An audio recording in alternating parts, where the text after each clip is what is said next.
Vimos ayer cómo Satanás puso duda en el corazón, cómo usó la mentira o medias verdades, usó falsas promesas para hacer caer a Eva y a Adán.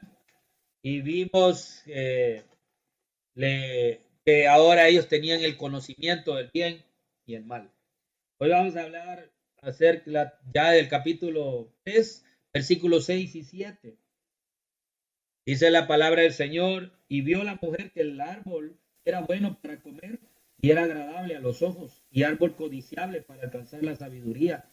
Tomó de su fruto y comió y dio también a su marido, el cual comió así como ella. Versículo 7. Entonces fueron abiertos los ojos de ambos y conocieron que estaban desnudos. Entonces cosieron hojas de higuera y se hicieron delantales.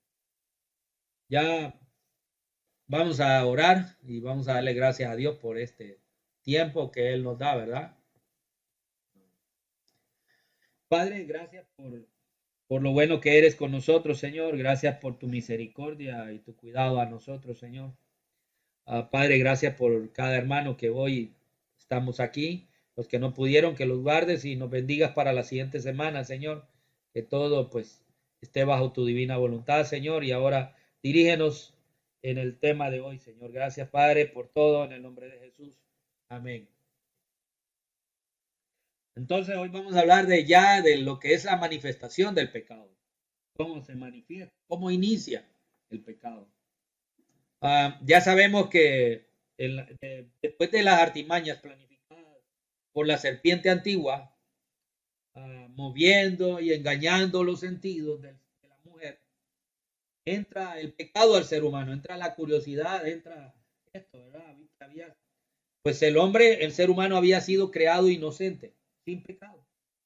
Pero Satanás, vamos a ver también que Satanás sigue usando las mismas artimañas para hacer caer al ser humano. Entonces vamos a ver un poco acerca de eso.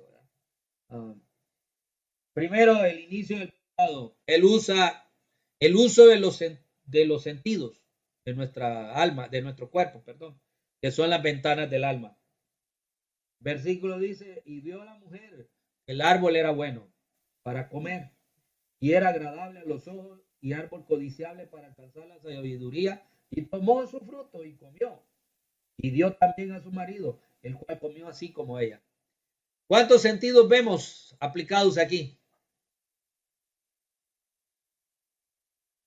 Primero la mujer vio, después escuchó primero a Satanás hablándole y endulzando su oído, después vio, después tomó el fruto y después gustó el fruto.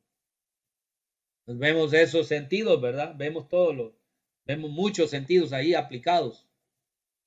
El oído, Satanás le habló a la mujer y le endulzó el oído. La vista vio que el árbol era bueno para comer y el tacto tomó de su fruto, dice el texto, y lo gustó, o sea, es que lo comió. Entonces, aquí vemos los sentidos. Ahora, a veces los seres humanos pensamos que el pecado tiene que ver solo con la conducta externa. Conducta externa como con las personas que nos juntamos, los lugares que frecuentamos, las actividades de que disfrutamos. A veces creemos que el pecado solo está influenciado por eso, pero va más allá de lo que nosotros nos imaginamos. Esto no es del todo cierto, no solo eso incluye. El pecado empieza en el corazón del ser humano, empieza por dentro. Primera de Juan 2:16 dice que todo lo que hay en el mundo, los deseos de la carne, los deseos de los ojos, la vanagloria de la vida, no provienen del Padre, sino del mundo. Entonces, ya nos da a entender la gran lucha que tenemos. Esta es la misma batalla que viene desde el principio, desde la creación del ser humano, desde que el ser humano fue tentado. Hay una batalla contra el pecado, hay una batalla con con los sentidos y con el pecado. Es una batalla. De hecho, la palabra pecado o pecar significa errar el blanco o fallar el blanco. Como cuando uno tira una flecha y no le pega al blanco. Eso significa pecado. Fallar. Y cuando estamos hablando de pecar, fallamos al blanco, fallamos a lo que Dios tiene en nuestra vida. Dios les había dado una instrucción a Adán y Eva. Primero se la dio a Adán, ¿verdad? Ya sabemos que él era el que fue creado primero. Pero Adán le traspasó la enseñanza a Eva. Y Eva, pues ya lo tenía bien claro. Ella podía comer de todos los árboles, de todos los frutos del árbol del huerto. Pero había uno con el cual no podía comer. Y era el árbol de la ciencia del bien y el mal. Ayer hacíamos un poco referencia a eso, ¿verdad? Diciendo de que algunos críticos dicen que si Dios sabía que el hombre iba a comer de ese fruto, ¿por qué lo puso ahí? Pero ya tenemos claro que eso sucede porque el ser humano, que Dios no creó robots, Dios creó al ser humano para que le buscara voluntariamente. Eso es claro. Dios espera que el ser humano, en su propia voluntad, porque lo dotó, lo capacitó así, lo hizo a que tuviera propios deseos, propios sentimientos, y tuviera su propia voluntad. Entonces, el pecado en el ser humano no solo depende de los factores externos. Algunos dirían, pues fue la serpiente. De hecho, esa fue la excusa que usó la mujer, ¿verdad? La serpiente. Siempre hay cosas externas. Creemos que solo son cosas externas, pero están en el corazón. No sabemos cuántas veces Eva quedó viendo la fruta. No sabemos cuántas veces se quedó deseándolo, ¿verdad? Diciendo, ¿qué pasaría si comiera de ese fruto? ¿Será verdad que Dios nos va a matar o que Dios vamos a morir por comer de ese fruto? Y me imagino que se miraba muy codiciable, dice el texto. Y después de la tentación de Satanás, pues es tremendo, ¿verdad? El pecado empieza en el corazón y se caracteriza por tres actitudes. Deseo de la carne, es el afán y la satisfacción de deseos, de deseos físicos, cosas que a veces no están bien. Todo lo que es malo nos atrae, nos hace daño el cerdito y nos encanta la carne de cerdo, carne de res, cosas a veces nos dicen, las cosas que más nos hacen daño son las que más nos gustan. Y no solo eso, hablando en el pecado, las relaciones pecaminosas son las que más atraen al ser humano. No las normales, las que tienen compromiso, no son las que atraen. Dos, deseos de los ojos, el anhelo y la acumulación de cosas. Quiero esto, quiero lo otro, quiero acá. Y tercero, la vanagloria de la vida, que es la obsesión por el nivel social y la importancia que uno cree tener. O sea, siempre va a haber lucha. Cuando la serpiente tentó a Eva, en Génesis 3, la tentó en esas tres mismas áreas. La tentó con las tres mismas áreas. Primero, deseo de la carne. Deseo, miró la fruta y atrajo. Segundo, deseo de los ojos, atrajo eso. Y tercero, la vanagloria, van a ser igual a Dios. Esa fue la promesa falsa que le hizo Satanás a Eva. Era falso eso.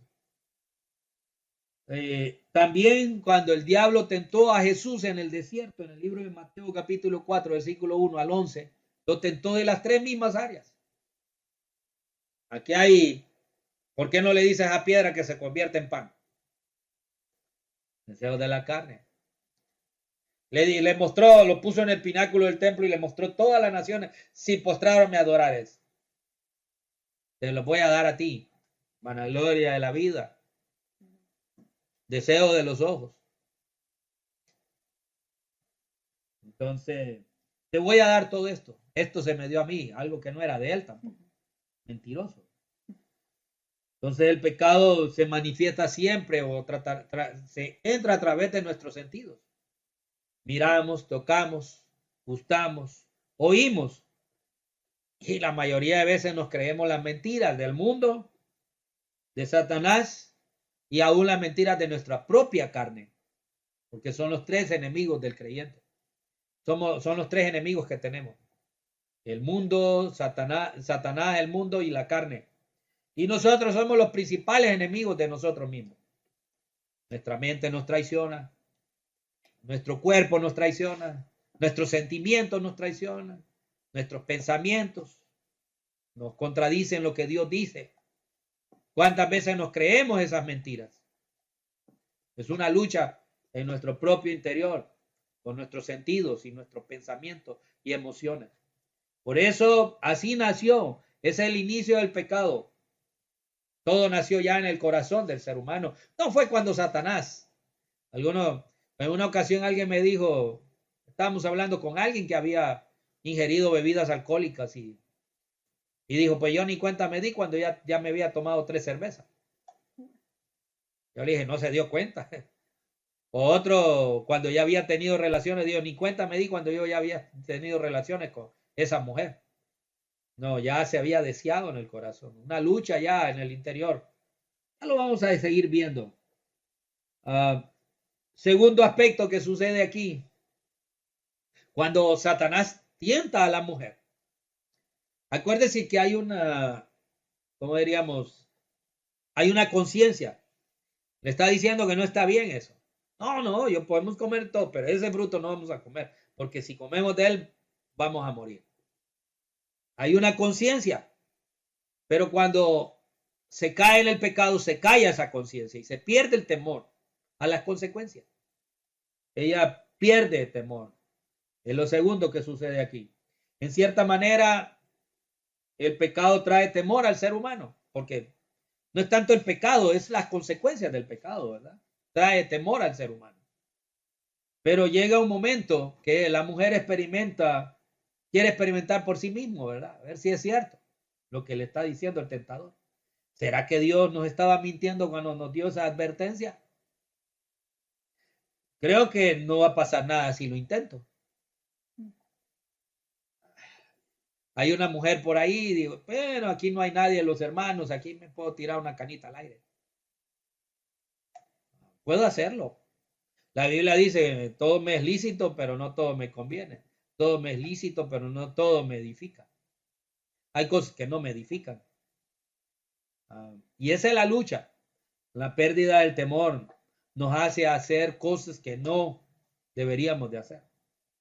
La mujer perdió el temor que tenía y no midió las consecuencias. Solo pensó en satisfacer su curiosidad y el deleite momentáneo. Ella dijo, bueno, ¿será que Dios nos mintió?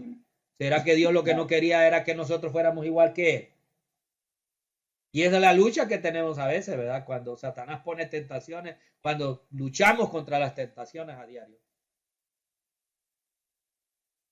Estamos luchando contra nuestros propios pensamientos, contra nuestros propios pensamientos y emociones. Las emociones, la Biblia, hay algunos que dicen, ¿verdad? Y aconsejan, dicen, sigue tu corazón. Pero la Biblia dice que es engañoso y perverso. Entonces, no, los sentimientos y el corazón no es la mejor manera de vivir dejándonos guiar por ellos. Nos van a traicionar y nos van a hacer a llevar a hacer cosas que no son agradables a Dios. ¿Cuántos cristianos llegamos en nuestra vida a perder el temor de Dios? A veces influenciados por los amigos, influenciados por la sociedad, por los familiares, a fallarle en la fidelidad a Dios. Muchas cosas que estamos viendo a través del internet nos están enfermando. Nos enferman. Nos hace vivir una falsa realidad. Tenemos problemas hoy en día. Los medios sociales están afectando a muchas personas y entre eso a veces nosotros mismos como cristianos. Nos están cambiando nuestros pensamientos. Qué bueno aquellos que usan los medios para presentar a Cristo. pero es difícil en medio del mundo de hoy en día. Decisiones. La vida se trata de decisiones.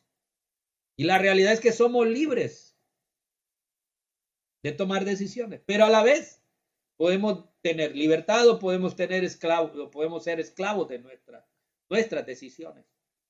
La mujer tomó la decisión de desobedecer el mandato de Dios para ver qué pasaba.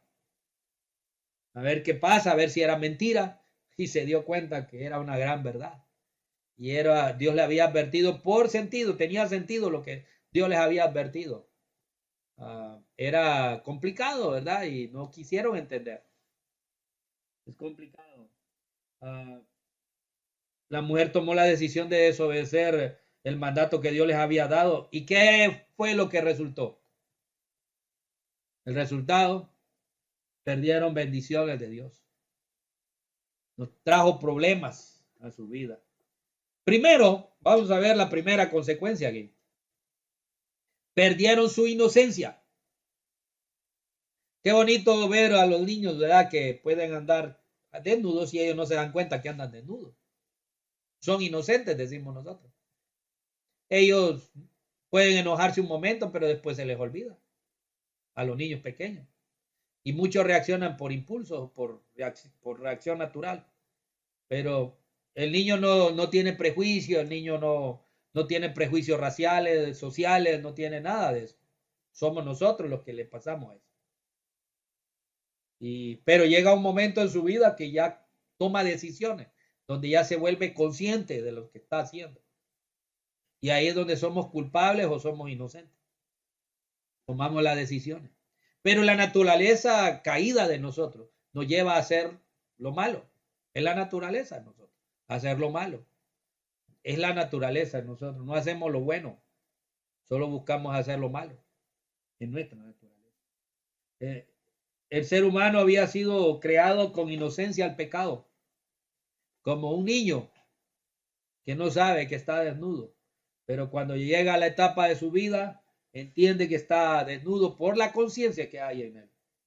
Y a partir de acá entra la etapa de conciencia al pecado del ser humano, y donde el ser humano toma las decisiones de hacer el bien o hacer el mal. Igualmente, el niño es inocente del pecado y libre de culpa. Alguien me preguntó un día si los niños pues van al cielo si mueren, mientras no sean conscientes del pecado. Todavía no saben que son pecadores, no son conscientes. Todavía son inocentes al pecado. Ya hoy cada vez está bajando más la edad porque ahora los niños son más chispas que antes, ¿verdad? Están entrando más rápido a entender que ya, pues que son pecadores y eso, ¿verdad? Pero también, pues, hacer el bien y el mal por naturaleza en el ser humano es normalmente lo natural que hacemos es lo malo. Es más fácil para nosotros hacer lo malo que lo bueno. Nos cuesta. Hoy para estar aquí tuvimos que decidir dejar todo. Pero es fácil hacer otras cosas. Es la realidad. Y esto me lleva a lo cuarto del tema de hoy, que es la batalla contra la tentación y el pecado. Para dejar bien claro este tema, no puedo dejar de hablar de esto. El pecado es el resultado de caer ante la tentación, ya que la tentación es el medio por el cual cedemos al pecado. Ya sabemos que el pecado es infracción de la ley, dice la Biblia. Es fallar. Pero toda infracción de la ley es el pecado. Y muchas veces le echamos la culpa a todo, a otros de nuestros pecados. Pero vamos a leer lo que nos dice Santiago capítulo 1, versículo 13. Santiago 1, 13 al 15. Entonces, ¿alguien que lo quiera compartir?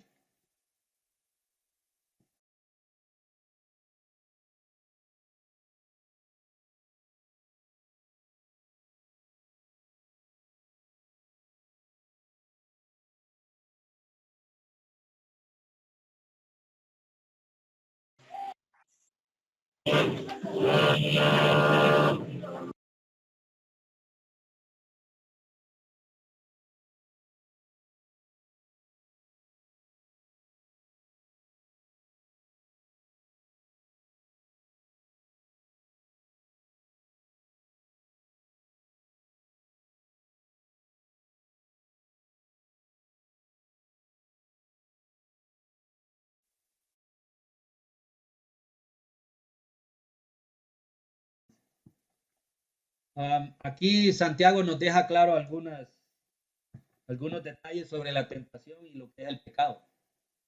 Primero, la palabra tentación, ese verbo en el idioma original, en el griego, significa poner a prueba.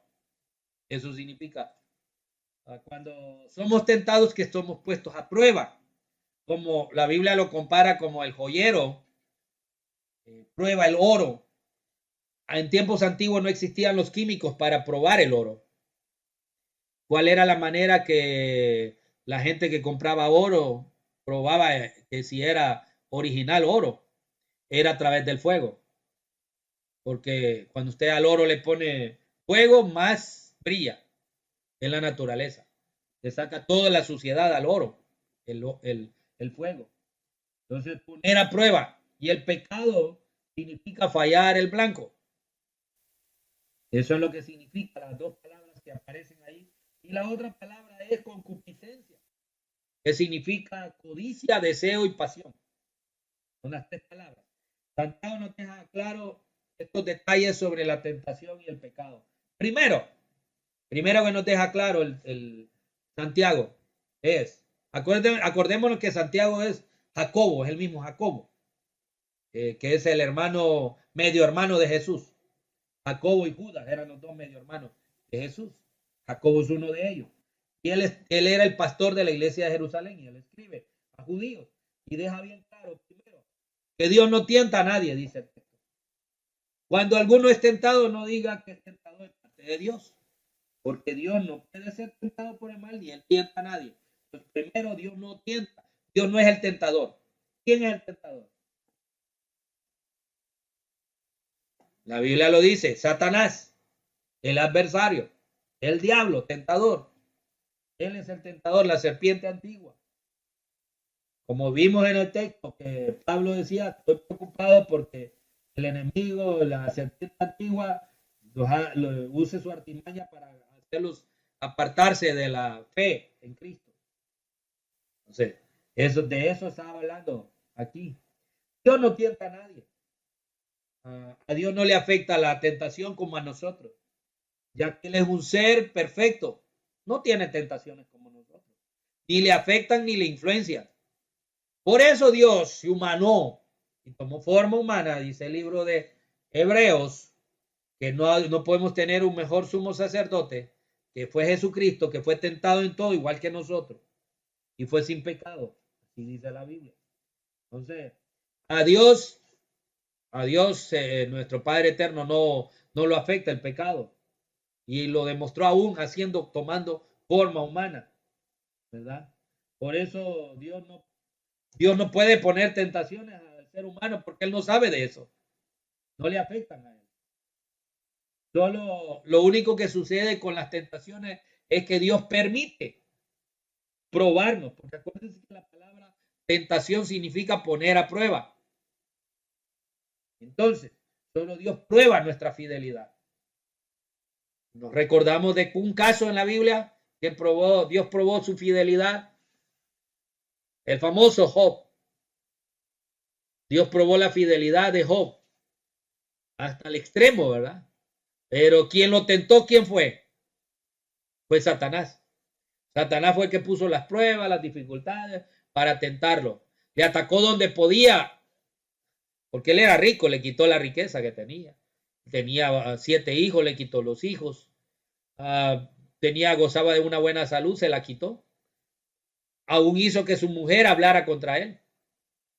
Entonces, así fue como atacó Satanás. Satanás tiene artimaña, usa las mismas, pero las tentaciones son diferentes a cada uno de nosotros. Usa medios diferentes, siempre con los mismos sentidos. Entonces tenemos que tener claro, Dios no tienta a nadie. Primero que deja claro Santiago. Segunda cosa que nos deja claro Santiago. Somos tentados ¿por qué? Por nuestra propia concupiscencia, dice el texto. Dice el texto, sino que cuando uno es tentado, dice el versículo 14, cuando de su propia concupiscencia es atraído y seducido. La palabra concupiscencia, dije, significa, en el idioma original significa codicia, deseo y pasión. La concupiscencia siempre tiene esa noción de desear lo que no debe ser deseado. De hecho, el verbo se utiliza en el Antiguo Testamento en griego, en el mandamiento no codiciarás, es la misma palabra para referirse a la palabra concupiscencia. Desear algo que no debe ser deseado.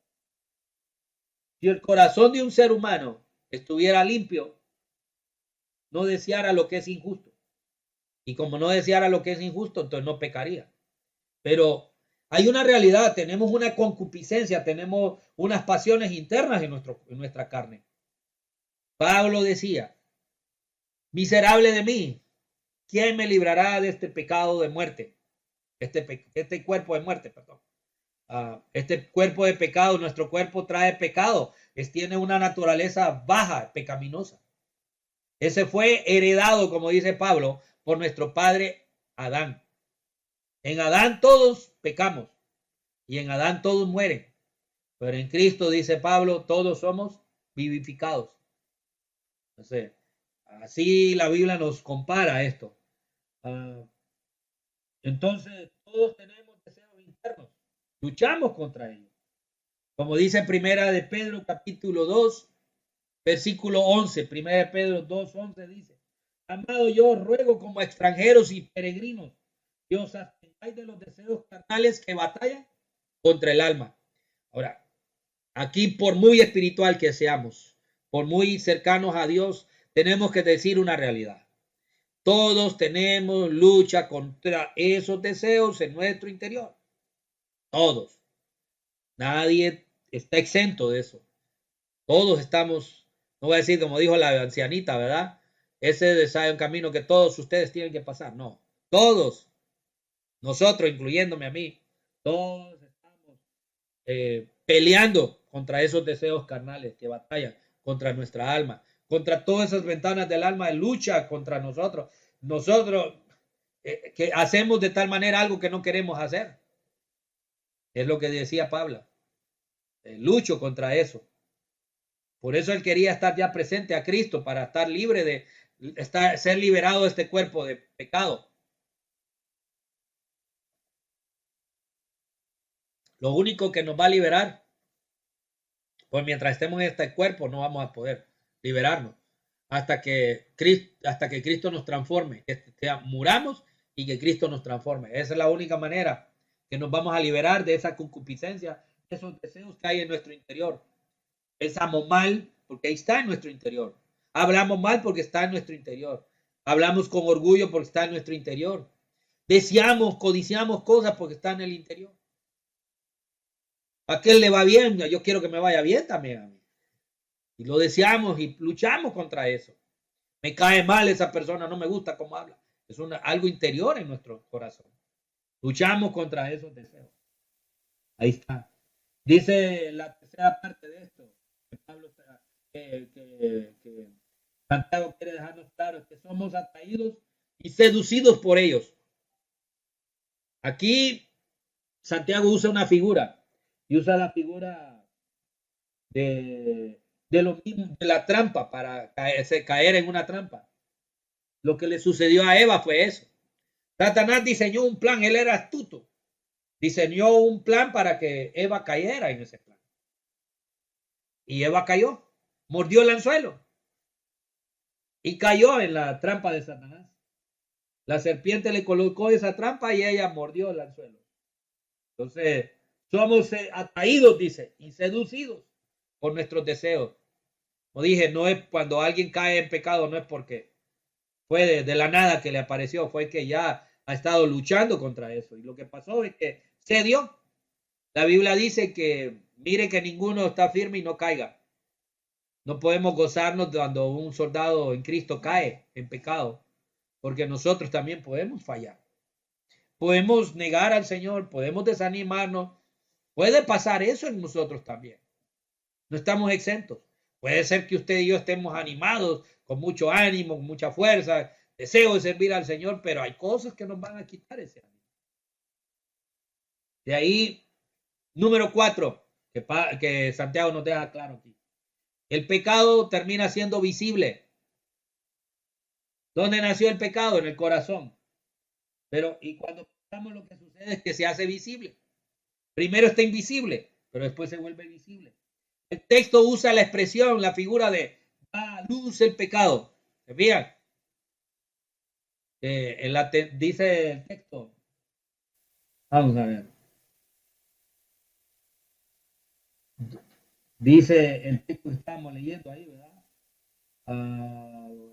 Estamos en Santiago. Entonces la concupiscencia, después de que ha concebido, da a luz el pecado, y el pecado siendo consumado da a luz la muerte. ¿Qué figura está usando aquí Santiago? La figura del parto, del nacimiento de un bebé. Esa es la figura que usa aquí. Esos deseos internos están embarazando ahí, ¿verdad? Se están embarazando. Estamos embarazados de esos pensamientos y de esos deseos internos. Pero cuando lo estamos alimentando, en vez de matarlos, empiezan a crecer en nosotros. Y llega un día que dan a luz. Y viene y nace en nosotros. Cuando viene el pecado ya a la luz visible de las personas. Como dije, todos estamos luchando con nuestros propios fantasmas, hablando espiritualmente, con nuestras propias sombras oscuras, con nuestros pensamientos, con nuestros deseos. Estamos luchando a diario con ellos. Pero el pecado de nuestra vida nos lleva, esos deseos internos nos llevan como resultado del pecado. Y el pecado, dice el texto, que da a luz una consecuencia. Y es la muerte. No son nada bueno el resultado del pecado. Trae tristezas y problemas al ser humano el pecado. Entonces pensemos en esto, la gran batalla que tenemos. ¿Cómo inició el pecado en el ser humano? Nació en el corazón. Vino el tentador y tocó esos puntos que podían haber sido atrayentes para Eva ya, que ya había codiciado el fruto. No fue la primera vez que lo vio. Y usó esos puntos para atraerla, para ponerle una trampa, y Eva cayó en esa trampa. Perdió el temor y perdió la inocencia, y eso trajo consecuencias malas porque trajo el pecado. Le hizo entender entre el bien y el mal. Mejor si nos hubiéramos quedado inocentes. Va a llegar un día en que nuestro cuerpo va a ser transformado. Solo de Jesús la sangre, solo el poder de la sangre de Cristo puede transformar este cuerpo de pecado en un cuerpo semejante a la gloria suya. Él va a transformar ese cuerpo de humillación, dice la Biblia, un día. Entonces, ¿qué necesitamos hacer? Entender primero, no estamos exentos al pecado.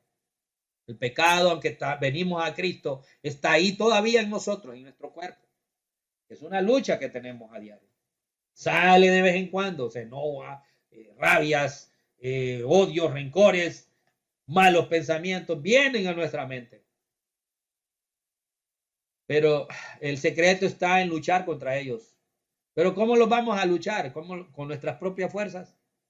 No podremos. Solo con la ayuda del Señor. Solo así lo podremos hacer. Por eso Pablo dice que no nos apartemos, que el enemigo no ponga sus artimañas para apartarnos de la fe en Cristo, porque solo en Cristo podemos ser más que vencedores. Que Dios nos ayude a seguir adelante, porque es la única manera que podemos vencer. Como dije, somos pecadores y es la realidad. Pero la diferencia es poner nuestra fe en Cristo. Somos pecadores, pero con la fe puesta en Cristo, reconociendo que somos pecadores y que Cristo hizo la obra por nosotros en la cruz. Y esa es la gran diferencia que hay. No es que nosotros somos mejores que el mundo. Hay una gran diferencia ahí. Tratamos de vivir para Dios, luchamos con eso. Pero que Dios nos ayude en esa batalla No estamos solos, Él está de nuestro lado. Él nos lleva de triunfo en triunfo, pero solo tomados de la mano, porque de la mano de nuestro Padre nadie nos podrá arrebatar. Que el Señor bendiga su palabra, es mi deseo. Que Dios bendiga sus vidas también. Que nos ayude a seguir adelante en medio de luchas y problemas. Sigan adelante, agárrese de la mano del Señor. Que Dios no nos va a dejar avergonzados, ¿verdad? Vamos a seguir adelante en el Señor. Preguntas o comentarios ahora.